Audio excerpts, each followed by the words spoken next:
ایک صحابی حضور کی خدمت میں حاضر ہوئے، عرابی تھے، دیہات کے رہنے والے تھے۔ انہوں نے حضور کی بارگاہ میں ایک بات عرض کی کہ حضور اسلام کے حکام تو بہت سارے ہیں، آج بھی اگر آپ دیکھیں تو کتابیں بھری پڑی ہیں۔ پھر حضور ارشاد فرماتے تھے، صحابہ اس کو سنتے تھے، محفوظ کرتے تھے، آگے بیان فرماتے تھے۔ ان کا بہت سارے احکام ہیں اسلام کے، میں ایک دیہاتی شخص ہوں، مجھے کوئی ایک بات ارشاد کر دیجئے جو میرے لیے کافی ہو۔ تو آقا کریم نے اس شخص کو ایک بات ارشاد کی، فرمایا کہ ان تموتا ولسانک رطب من ذکر اللہ، تو اس حالت میں فوت ہو کہ تیری زبان اللہ کے ذکر سے تر ہو۔ 100 باتوں کی ایک بات ارشاد فرما دی، ان تموتا ولسانک رطب من ذکر اللہ، تو اس حالت میں انتقال کرے کہ تیری زبان اللہ کے ذکر سے تر ہو۔ میں اور آپ اپنی زندگی اس طرح سے گزاریں کہ موت اچانک آئے یا طبی موت آئے، جس حالت میں بھی ہمیں موت آئے تو ہماری زبان عادی ہو اللہ کے ذکر کی، ادھر سے سانس ٹوٹ رہی ہو اور ادھر لبوں پر اللہ کا نام جاری ہو۔ جس شخص کا آخری کلمہ لا الہ الا اللہ ہوا، اللہ اس کو جنت میں داخل فرماتا ہے۔ اور کتنے خوش نصیب لوگ ہوتے ہیں کہ مرتے ہوئے جن کے لبوں پر اللہ کا باقاعدہ نام آتا ہے، اللہ کا ذکر ان کے لبوں کا وظیفہ ہوتا ہے۔ اور کچھ لوگ ان کو تلقین بھی کریں تو زبان پہ اللہ کا نام نہیں آ پاتا۔ اور ان میں سے ایک وہ شخص جو شراب کا عادی ہے یا کسی بھی نشہ آور چیز کو لیتا ہے، تو ایسے شخص کو مرتے ہوئے کلمہ نصیب نہیں ہوتا۔ جو اس کو دنیا کے اوپر سزائیں دی جاتی ہیں، ان سزاؤں میں سے ایک سزا یہ ہے کہ مرتے ہوئے اس کے لبوں پہ کلمہ نہیں آتا۔ اور علماء نے یہ بھی لکھا ہے کہ جو بے نماز ہے، نماز نہیں پڑھتا، مرتے ہوئے اس کے لبوں پہ بھی کلمہ جاری نہیں ہوتا۔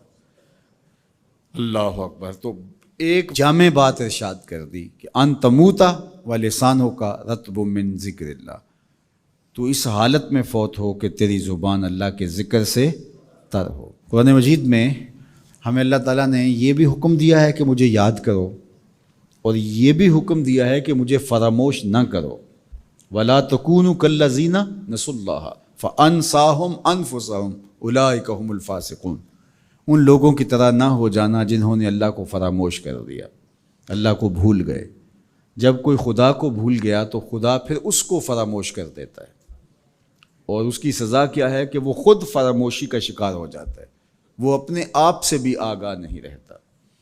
تو ہمیں جو حکم دیا گیا وہ ہے اللہ کو یاد کرنے کا۔ تو یاد کرنے کا ایک مفہوم یہ ہے کہ اللہ جل شانہ کی اطاعت کی جائے، اس کی فرما برداری کی جائے، اس کے احکام پر عمل پیرا ہوا جائے، نہ یہ ہے کہ اس کے احکام کو فراموش کر دیا جائے۔ یقول اللہ تبارک و تعالی، اللہ جل شانہ خود ارشاد فرماتا ہے، یہ حدیث قدسی ہے، فیما یروی عن ربہ، جو حضور اپنے رب سے روایت کرتے ہیں۔ اللہ جل شانہ کیا ارشاد فرماتا ہے، سنیے، انا عند ظن عبدی بی، میرا بندہ میرے بارے جو گمان کرتا ہے میں ایسے ہی معاملہ کرتا ہوں، یعنی بندے کو میرے سے جو گمان ہے تو میں اس کے مطابق معاملت فرماتا ہوں۔ وَأَنَا مَعَهُ إِذَا ذَكَرَنِي، اور جب وہ مجھے یاد کرتا ہے میں اس کے ساتھ ہی ہوتا ہوں۔ جب میرا بندہ مجھے یاد کرتا ہے تو میں اس کے ساتھ ہوتا ہوں۔ فَإِذَا ذَكَرَنِي فِي نَفْسِهِ ذَكَرْتُهُ فِي نَفْسِي، جب وہ مجھے اپنے دل میں یاد کرتا ہے تو میں بھی اسے اکیلے یاد کرتا ہوں۔ کتنی بڑی بات ہے کہ کسی کو رب یاد کرے، اللہ اکبر۔ کہا جب وہ اکیلے مجھے یاد کرتا ہے تو میں بھی اس کو اکیلے یاد کرتا ہوں۔ وَإِن ذَكَرَنِي فِي مَلَئٍ ذَكَرْتُهُ فِي مَلَئٍ خَيْرٍ مِّنْهُمْ، اگر وہ مجھے مجمع میں یاد کرتا ہے، لوگوں کے ہجوم میں یاد کرتا ہے، تو میں بھی اسے مجمع میں یاد کرتا ہوں جو اس مجمع سے بہتر ہے، اس اجتماع سے بہتر ہے۔ یہاں نیک بد گناہ گار سارے طرح کے لوگ ہیں، لیکن میں فرشتوں کے اجتماع میں یاد کرتا ہوں۔ اللہ اکبر۔ کیا منظر ہوتا ہوگا کہ جب اللہ فرشتوں میں کسی بندے کو یاد فرما رہا ہو، اللہ اکبر۔ اور ایک حدیث میں جو ہے وہ اس کے پھر آگے لفظ جو ہے یہ ہیں، میرا بندہ میری طرف اگر ایک بالشت چل کے آتا ہے تو میں ایک ذرا آتا ہوں، اور میرا بندہ میری طرف اگر 1 قدم آتا ہے 70 قدم آتا ہوں، اور اگر میرا بندہ میری طرف چل کر آتا ہے اتیت ہو ہر والا، میری رحمتیں دوڑ کے استقبال کرتی. اللہ اکبر. تو کتنی کرم نوازی ہوتی ہے جو اس کو یاد کرتا ہے. تو یاد کا چراغ کبھی بھی بجھنا نہیں چاہیے.